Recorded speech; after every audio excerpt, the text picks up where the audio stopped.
మన రాష్ట్రంలో చాలా పోర్ట్ఫోలియోస్లో చాలా అవకతవకలు జరిగినాయి.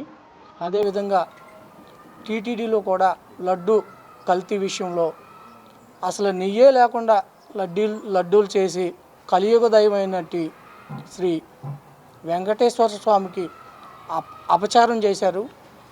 ఇది మా నాయకుడు శ్రీ కొణిదెల పవన్ కళ్యాణ్ గారి దృష్టికి వచ్చిన వెంటనే మేము దేవాలయాల్లో సంప్రోక్షణ చేసి శుద్ధి చేసి శ్రీ వెంకటేశ్వర స్వామిని క్షమించమని చెప్పి గత ప్రభుత్వ తాలూకా తప్పులన్నింటినీ కూడా క్షమించమని చెప్పి మేము వేడుకోవడం జరిగింది. అదేవిధంగా మన భారతదేశం సంస్కృతి సంప్రదాయాలకు నిలువెత్తు, కులమతాలకు అతీతంగా అన్ని కులాలు కలిసి జీవించే విధానం మన సంస్కృతి.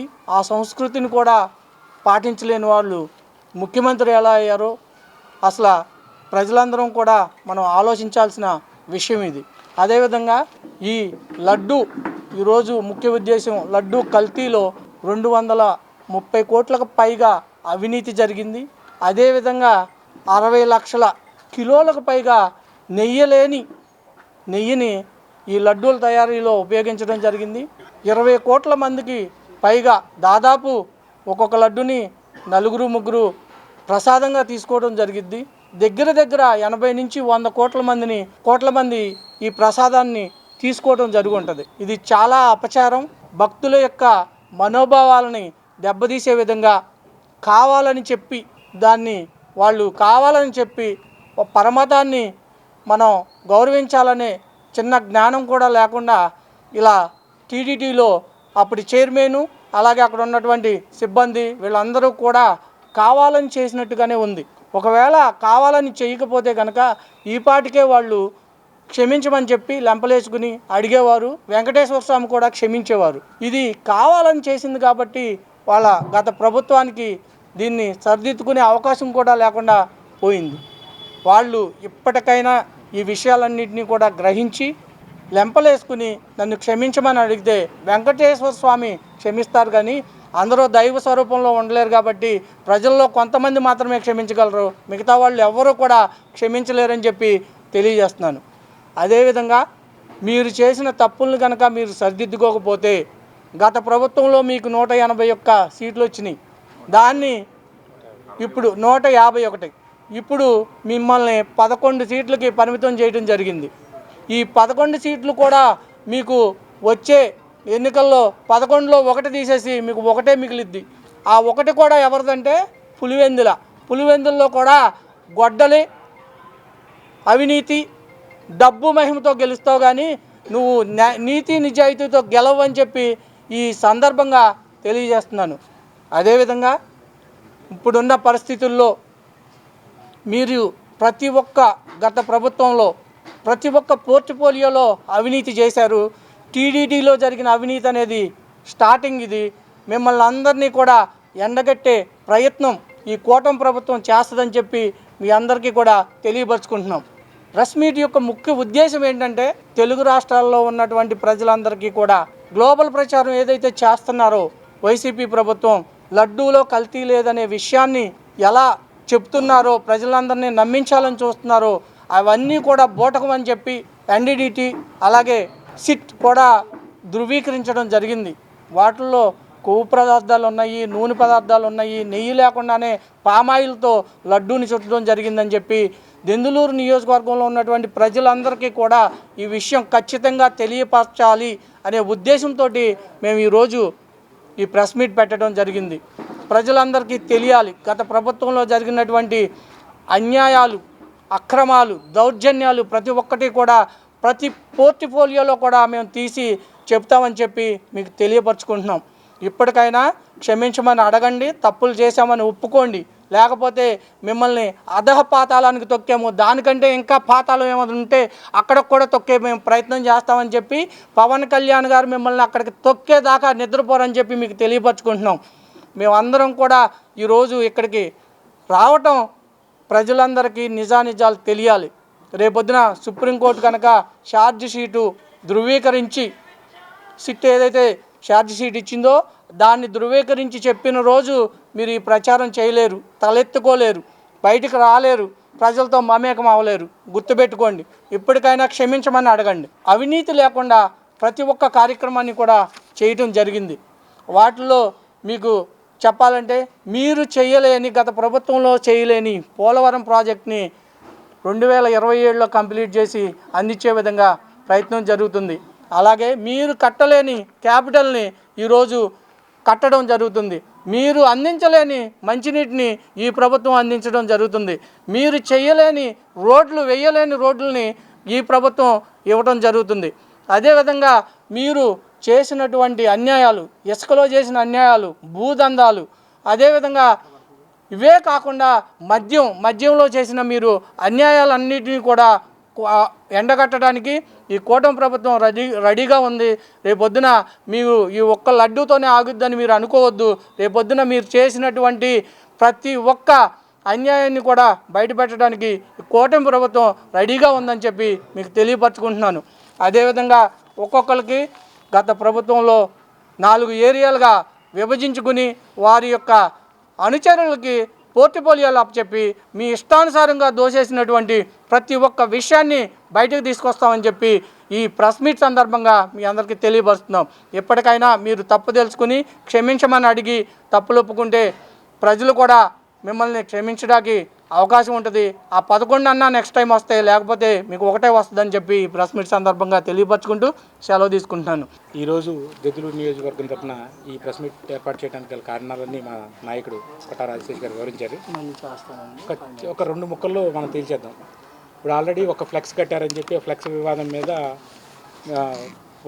వైసీపీ నాయకుల మీద దాడి చేశారని చెప్పి ఇప్పుడు అంబటి రాంబాబు గారు మిగతా వాళ్ళ మీద దాడి చేశారనేటువంటి కార్యక్రమంలో గందరగోళం సృష్టించి అసలు ఒక అంశాన్ని నెయ్యిలో ఇప్పుడు లడ్డూలో కల్తీ జరిగిందనే విషయాన్ని ప్రక్కతో పట్టించడం కోసం ఈ నాటకాలు జరుగుతున్నాయి అనేది ఒక స్పష్టంగా తెలుస్తుంది. మేము కోరుకునేది ఏంటంటే మీరు నిజాయితీ పరులే, మీరు కల్తీ చేయలేదు, ఓకే, మీరు అంత స్వచ్ఛత గల మనుషులు అయితే మీరు కూడా మీరు ఫ్లెక్స్లు వేయండి. ఫ్లెక్స్లు వేసి మేము అన్యాయం చేయలేదు, అవినీతి జరగలేదు, ఇది కరెక్ట్గానే ఉంది అని మీరు కూడా ఫ్లెక్స్లు వేయండి. ఎప్పుడూ కూడా ప్రజాస్వామ్యంలో ఎదుటి మనిషికి వాల్యూ ఇవ్వటం అనేది ముఖ్యంగా మనం నేర్చుకోవాల్సిన విషయం. ఇద్దరం పడి కొట్టుకోవటం లేదా బూతులు తిట్టుకోవటం ఈ సంస్కారం అనేది ఎప్పటికీ మంచిది కాదు. మా నాయకుడు కూడా అదే చెప్పాడు. ఎప్పుడూ కూడా ఒక విషయాన్ని ప్రజలకు అవగాహన అయ్యే విధంగా మీరు చెప్పండి. మేము తప్పు చెప్పలేదు, మేము ఉన్నంతకాలం మా పరిపాలనలో లడ్డూలో కల్తీ జరగలేదు, మేము ఈ పలానా పదార్థాలు వాడాం, వీటి మీద సమగ్రమైనవి ఇవ్వండి. మీ దగ్గర రిపోర్ట్లు ఉంటాయి కదా, మీరు ఇంతకుముందు పరిపాలించిన వాళ్ళే, అధికారులు మీ వాళ్ళే కదా, ఇప్పుడు టీటీడీ హయాంలో ఉన్న వాళ్ళంతా మీ వాళ్ళే, ఇప్పటికీ వాళ్ళే కొనసాగుతున్నారు కదా. మీరు వాళ్ళందరి ద్వారా తిప్పేసి నివేదికలు ఏవైతే ఉంటాయో అవన్నీ బయట పెట్టండి, బహిర్గతం చేయండి. ఏదైతే మేమైతే ఈ కూటమి ప్రభుత్వంలో లేదా ఈ సుప్రీంకోర్టు ఏవైతే ఇవన్నీ కన్ఫర్మ్ చేస్తున్నాయో లడ్డూలో కల్తీ జరిగిందని మీరు నిరూపించండి, కల్తీ జరగలేదని. మీరు కూడా ఒక విచారణ కమిటీ వేయండి, వేసి శుభ్రంగా మా విచారణ కమిటీ మీరు కూడా మంచి వాళ్ళందరినీ తీసుకొచ్చి దాంట్లో వేసి కల్తీ జరగలేదని చేయండి. లేదా కల్తీ జరిగింది క్షమించండి అని వేడుకోండి, అందరూ క్షమిస్తారు. ఇది మానేసి మమ్మల్ని కొట్టారు తిట్టారు అంటున్నారు. సో ఇది లడ్డు విషయం దీన్ని పక్కన పెట్టేస్తే ఈ లడ్డు విషయం పక్కన పెట్టేస్తే మనం అంబటి రాంబాబు గారి కూతురు మనం ఈ లడ్డు విషయాన్ని కూటమి పక్కన పెట్టేద్దామండి. ఇప్పుడు ఒక కాపు నాయకుడిగా కొన్ని విషయాలు మాట్లాడారు. ఇప్పుడు అంబటి రాంబాబు గారి కూతురు ఏముంటుంది, పవన్ కళ్యాణ్ గారు అండ చూసుకుని కాపు నాయకుల మీద దాడి చేస్తున్నారు. అంబటి రాంబాబు గారు సంజన సుకన్య వీడియోలు ఎప్పుడు వచ్చినాయండి? వైఎస్ఆర్సీపీ ప్రభుత్వంలో రాలేదా? అప్పుడు ఆయన కాపు నాయకుడు కాదని ఆవిడ గుర్తించలేదా ఏంటి వాళ్ళ అమ్మాయి? అప్పుడు వాళ్ళ నాన్నగారు గుర్తు రాలేదా? ఇవాళ బయటకు వచ్చి మా నాన్నగారి మీద దాడి చేశారు, మన కాపు నాయకుడి మీద దాడి చేశారు అంటున్నారు. దయచేసి ఈ కాపు మాటలు, ఈ కుల ప్రస్తావనలు మానేయండి. మేము ముద్రగడ్డ పద్మనాభం గారిని కానీ అంబటి రాంబాబు గారిని కానీ కులం నుంచి ఎప్పుడో బహిష్కరించేసాం, మా మనసులో ఎప్పుడో బహిష్కరించేసాం. వాళ్ళని కుల నాయకులుగా చూడట్లేదు, అర్థమైందా? ఇలాంటి ఏమంటారంటే బీటింగ్ అరౌండ్ ది బుష్, తుప్పల చాటుని ఏడ్చే మాటలన్నీ పక్కన పెట్టేసేయండి. కాపులు అని పెట్టదు. అందరం ప్రతి ఒడికి ఒక కులం ఉంటుంది, తప్పదు కదా, ఏదో కులంలో పట్టాలి కదా. మనం మాట్లాడే విషయం ఏంటి, మీరు మాట్లాడే విషయం ఏంటి? కాపు నాయకుడిని ఎందుకు కొడతారు?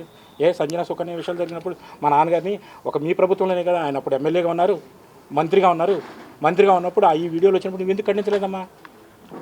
నువ్వు కూడా అప్పుడు ఖండించాల్సింది కదా. ఒక కాపు నాయకుడిని పలానా జగన్ గారి ప్రభుత్వంలో మనం ఇలా బయటికి తీసుకొచ్చారని మీరు ఎందుకు ఖండించలేదు? మీరు వాళ్ళ కులాన్ని అడ్డు పెట్టుకుని మీరు ఏదో రాజకీయం చేయాలని చూడండి.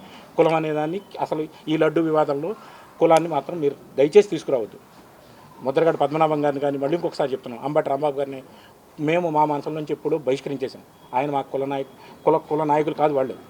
ఎందుకంటే వీళ్ళు ఎప్పుడూ కూడా ఏదో జరిగినప్పుడు ఇప్పుడు last time YS Jaganmohan Reddy గారు ప్రభుత్వం వచ్చిన తర్వాత ముద్రగడ పద్మనాభం గారు ఏం రాశారు, నేను ఈ కాపు కులాలను రిప్రజెంట్ చేయలేను, నేను ఈ ఉద్యమాన్ని నడిపించలేనని చెప్పి లెటర్ రాసి పక్కకు పడేశారు. ఎందుకు పడేయాలి? ఒక నాయకుడు, ఒక కుల నాయకుడు అన్నప్పుడు ప్రతి ఉద్యమాన్ని ఏ ప్రభుత్వంతో సంబంధం ఉంది, నీకు ప్రజలతో సంబంధం ఉంది. నువ్వు ప్రజలకు వాస్తవాలు వివరించాలి. మీరు చేసిన అన్యాయాలు కానీ అక్రమాలు కానీ రాబోయే రోజుల్లో మేమంతా కూడా బయట పెడతాం. ఏ నాయకుడన్నా కానీ, ఏ కులం అన్నా కానీ, ఏ నాయకుడన్నా కానీ, మాకు కులంతో సంబంధం లేదు. లడ్డు విషయంలో ఎటువంటి వారు ఉన్నా, ఎంత పెద్దవాడు ఉన్నా సరే మా నాయకుడు చెప్పిన విధంగా మేము నడుచుకుని నిజానిజాలు ప్రజలకు వివరించడానికే ఉన్నాం. దయచేసి మీరందరూ కూడా ఈ కులము, ఈ లడ్డు వివాదానికి మీరు ఎలాంటివైనా ఆపాదించవద్దని కోరుకుంటూ మరొకసారి అంబటి రాంబాబు గారి కూతురికి మేము ఒకటే చెప్తున్నాం, అమ్మ కులం అనేది ఇక్కడ శాశ్వతం కాదు. అలా అంటే మీరు వేరే అతన్ని పెళ్లి చేసుకున్నారు, మీరు పెళ్లి అది మీ వ్యక్తిగత విషయం, మీ నాన్నగారికి మీకు సంబంధించిన విషయం, మీ కుటుంబానికి సంబంధించిన ఆ కుటుంబ విషయాలు మీరు బయటికి తీసుకొచ్చి మీరు మాత్రం ఇలాంటివి వద్దొద్దు, ఇలాంటి తప్పుడు స్టేట్మెంట్లు మాత్రం ఇవ్వద్దు. దయచేసి ఈ లడ్డు వివాదంలో మీరు కూడా ధైర్యంగా మీ నాన్నగారిని ప్రశ్నించండి. మీరు ప్రభుత్వంలో ఉన్నప్పుడే అవినీతి జరిగింది అంటున్నారు, ప్రూవ్ చేసుకోమని ఆయనకు కూడా ఒక ఛాన్స్ ఇవ్వండి. ఆయన కూడా బయటకు వచ్చి మాట్లాడమని చెప్పండి లడ్డు వివాదం. అంతేగాని ఇక్కడికి వచ్చి అమనా బూతులు ఆయన్ని ఈయన్ని తిడితే అది కరెక్ట్ విధానం కాదు. మన ఏ కులం వాళ్ళైనా ఎవరైనా సరే వ్యక్తిగత దోషాలు అనేవి పార్టీలో ప్రజాస్వామ్యంలో పనికిరావు. మీరు ఇవన్నీ మానేసుకొని మీరు ఈ లడ్డు వివాదం మీదే మీరు ఈ జరిగిన తప్పుల్ని ప్రజలకు వివరించి క్షమాపణ కోరుకోండి. అప్పుడు ప్రజలు క్షమిస్తారా లేదని తర్వాత సంగతి. జై జనసేన, జై హింద్ అండి. మనం గత ప్రభుత్వంలో ప్రజలందరూ కలిసి అభివృద్ధి చేయమని చెప్పి వాళ్ళకి 151 సీట్ల మ్యాండేటరీ ఇచ్చారు. వాళ్ళు అభివృద్ధి చేయడం మానేసి అవినీతి చేశారు. ఆ అవినీతిని కప్పుపుచ్చుకోవడం కోసం ఇవాళ కుల ప్రస్తావన తీసుకొచ్చి కుల రాజకీయాలు చేస్తున్నారు. రాష్ట్రంలో కలియుగ దైవం వెంకటేశ్వర స్వామి లడ్డు తయారీ విషయంలో వాళ్ళు చేసిన అవినీతి రాష్ట్ర ప్రజలందరినీ చేసిన పెద్ద మోసం కింద మనం అభివర్ణించవచ్చు. దాన్ని కప్పిపుచ్చుకోవడం కోసం ఇవాళ కుల రాజకీయాలు చేసుకుంటా అంబటి రాంబాబు గారు కాపు కులానికి చెందిన వ్యక్తి, కాపులకి పవన్ కళ్యాణ్ గారు కాపులు అండ చూసుకుని అందరూ రెచ్చిపోతున్నారు అంటున్నారు. ఆ రోజు పంచకర్ల సందీప్ గారిని కొట్టినప్పుడు ఆయన కాపులు కదా, ఆ రోజున మాట్లాడలేకపోయారు వీళ్ళందరూ. ఇలాంటి కుల రాజకీయాలు మానేసి ఈ రోజున ఒక లడ్డు విషయంలోనే ఈ విధమైన కల్తీ చేశారంటే ఇంకా హెల్త్ విషయంలో ఎలాంటి కల్తీ చేసుంటారో, ఎలాంటి అవినీతి చేసుంటారో మద్యం విషయంలో చేసింది ఆల్రెడీ తేలింది. వీటన్నిటిపై రాష్ట్ర ప్రభుత్వం మరొకసారి ఈ కూటమి ప్రభుత్వం ఆ విషయాల్లో కూడా దర్యాప్తు చేసి దానికి సంబంధించిన వ్యక్తులందరినీ కూడా కఠినంగా శిక్షించాలని చెప్పి ఈ ప్రెస్ మీట్ ద్వారా మేము తెలియజేయడమైనది. ఆ రోజు హరిరామ జోగి గారిని చూడడానికి వెళ్ళినప్పుడు మా నాయకుడు దెందులూరు నియోజకవర్గ నాయకులు కొటారి ఆశేషు గారి మీద కూడా దౌర్జన్యానికి పోలీసులతో ప్రయత్నం చేపించారు. ఆ రోజు మేమందరం ఆయన కాపాడుకుని తీసుకోగలిగాం. ఆ రోజు తెలియలేదా ఆయన కాపు కులానికి చెందిన వ్యక్తి అని? ఇలా కాపులు అని చెప్పి కుల ప్రస్తావన తీసుకొస్తాం మానేసి రాజకీయంలో కావాల్సింది అభివృద్ధి. ఆ అభివృద్ధి ఎలా చేయాలో ఆలోచించున్నట్టయితే ఈరోజు ఇలాంటి స్థితిలో వైసీపీ ప్రభుత్వం ఉండేది కాదు. ఇప్పటికైనా అలాంటి రాజకీయాలు చేయడం మానేసి కొంచెం మంచిగా ఆలోచించడం చేయాలని చెప్పి వారికి విజ్ఞప్తి చేస్తూ ఈ సెలవు తీసుకున్నాం.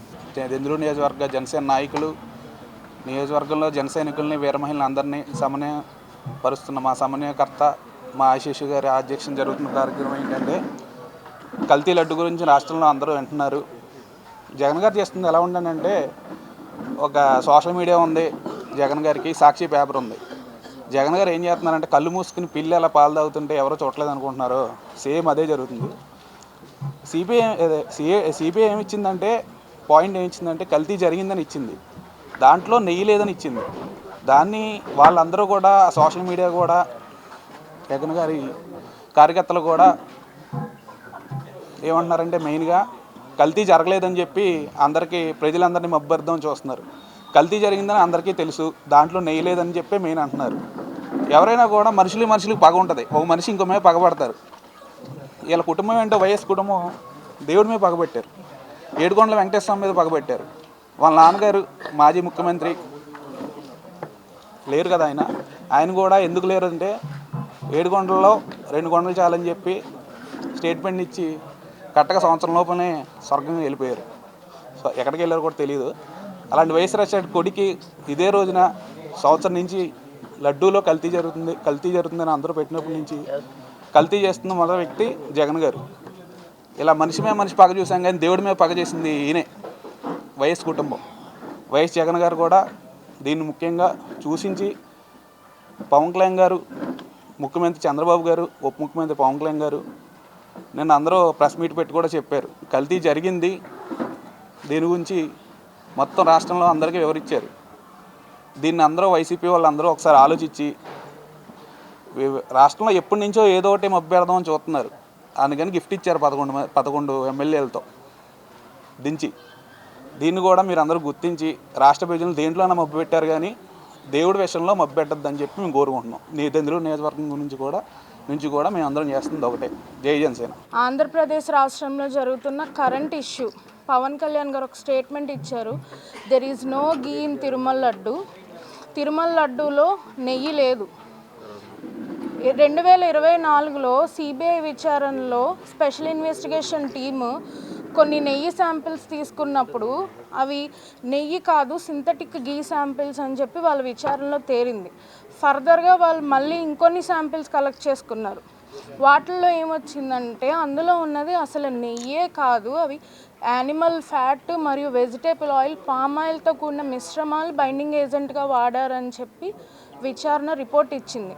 అంటే తిరుమల తిరుపతి వెంకటేశ్వర స్వామి ఇక్కడ ఆంధ్రప్రదేశ్కి సంబంధించిన ఈ విషయం కాదు, ఇది దేశం మొత్తం. ఇప్పుడు తిరుమల క్యూ లైన్లో అన్య మతస్థులు మీరు ఎప్పుడు చూడలేదా? క్రైస్తవుల్ని, మహమ్మదీల్ని, అన్ని మతాల వారు ఉన్నారు. అది ఒక ఎమోషన్ వాళ్ళకి. అక్కడికి వెళ్ళి అలాంటి స్వామికి నైవేద్యంగా సమర్పించే లడ్డూలో వీళ్ళు యానిమల్ ఫ్యాట్, గొడ్డు మాంసం కలిసింది, పంది కొవ్వు కలిసింది, చేప నూనెలు కలిసాయి, పామాయిల్ కలిసింది. సో తిరుమల లడ్డూని అపవిత్రం చేయడం కాకుండా దీన్ని రాజకీయంగా కూడా చేశారు. అసలు తిరుమల లడ్డు నెయ్యి టెండర్లు అంత సామర్థ్యం లేని సంస్థలకి నియమాలు ఉల్లంఘించి వాళ్ళకి టెండర్లు ఇవ్వాల్సినంత అవసరం వైఎస్ జగన్మోహన్ రెడ్డి గారికి ఏమొచ్చింది? 60 లక్షల కిలోల నెయ్యిని విక్రయించి 20 కోట్ల లడ్డూలు చుట్టి ఇన్ని కోట్ల మంది భారతీయుల మనోభావాల్ని దెబ్బతీయాల్సిన అవసరం వైఎస్ జగన్మోహన్ రెడ్డి గారికి, ఆయన ప్రభుత్వానికి, అప్పుడు టీటీడీ చైర్మన్గా ఉన్న వైవి సుబ్బారెడ్డి గారికి, వీళ్ళందరూ కూడా న్యాయస్థానం ముందే కాదు టీటీడీ ముందు, ప్రజల ముందు కూడా క్షమాపణలు చెప్పాలి, సమాధానం చెప్పాలని మేము జనసేన పార్టీ తరఫున డిమాండ్ చేస్తున్నాం. అదేవిధంగా పవన్ కళ్యాణ్ గారిని ట్రోల్ చేసే వాళ్ళందరికీ మా సమాధానం ఏంటంటే, తిరుమల వెంకటేశ్వర స్వామితో పెట్టుకున్న వాళ్ళు ఎలా అయితే మాడి మసైపోయారో మా పవన్ కళ్యాణ్ గారితో పెట్టుకున్న వాళ్ళు అధపాతాళానికి వెళ్ళిపోతారన్నది నిజం. ఇన్స్టాగ్రామ్లో చాలామంది ట్రోల్స్ చేస్తున్నారు జనసేన అధినేత పవన్ కళ్యాణ్ గారిని ఏకవచనంతో. మళ్ళీ వచ్చి మెట్లు కడుగు, మళ్ళీ శుద్ధి చేయి అంటున్నారు. ఖచ్చితంగా ఆయన శుద్ధి చేసే కార్యక్రమం మళ్ళీ చేపడతారు. అదే మెట్ల మీద నుంచి మిమ్మల్ని అందరినీ దొర్లించి మీ మీద నుంచి ఆయన వెళ్ళి మళ్ళీ సంప్రోక్షణ చేసి స్వామికి ప్రాయశ్చిత్త దీక్ష మళ్ళీ చేపడతారని మేము జనసేన పార్టీ తరఫున తెలియజేసుకుంటున్నాం. Thank you.